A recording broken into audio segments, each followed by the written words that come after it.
आज मी शेतात ट्रॅक्टरनं कोळवत होतो. कोळवाची पाळी घालत होतो 8वी आणि पाळी घालल्यानंतर 5:15च्या दरम्यान पावसानं केली सुरुवात. भयंकर चांगला आणि मोठा पाऊस आला. पाऊस आल्यानंतर चिखलातनं ट्रॅक्टर ऋतू नये म्हणून बाहेर काढण्यासाठी मी गडबडीत ट्रॅक्टर बाहेर काढला आणि आता थांबणं शक्य नव्हतं. तसाच पावसात भिजत ट्रॅक्टर घेऊन घरी आलो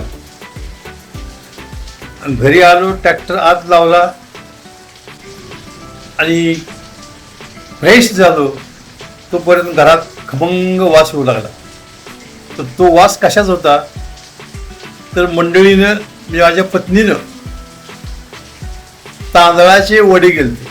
तांदळाचे वडे तळायचे चालू होत आणि हिरव्या मिरच्या घातलेली झणझणीत चटणी. काय तो वास, काय ती मजा. फ्रेश होऊन बसलो, ते वडे खाल्ले, चटणी खाल्ली.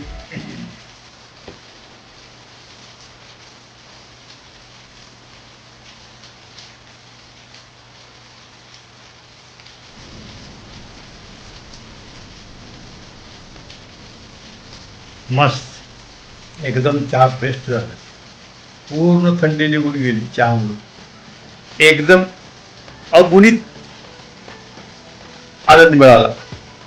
खूप खूप चांगलं झालं. म्हणजे आत्ता ह्या रिटायरमेंट लाईफमध्ये हेच मजा आहे.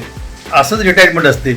त्या वयात सुद्धा शेतात काम करून आलो, घरी आल्या आल्या हॉटेलपेक्षा एक नंबर भारी वडा खाल्ला, वडा चटणी खाल्ली. त्यानंतर गरम गरम वाफाळलेला बेस्टपैकी चहा घेतला. एकदम फ्रेश. रिटायरमेंट लाईफनंतर माणसाला असंच जगलं पाहिजे. असा आजचा दिवस खूप चांगला गेला.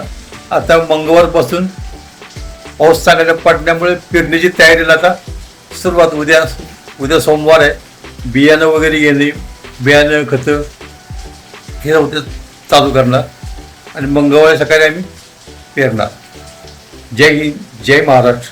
प्लीज रिक्वेस्ट करतो, सबस्क्राईब आणि लाईक आणि शेअर तेवढं करा. जय हिंद.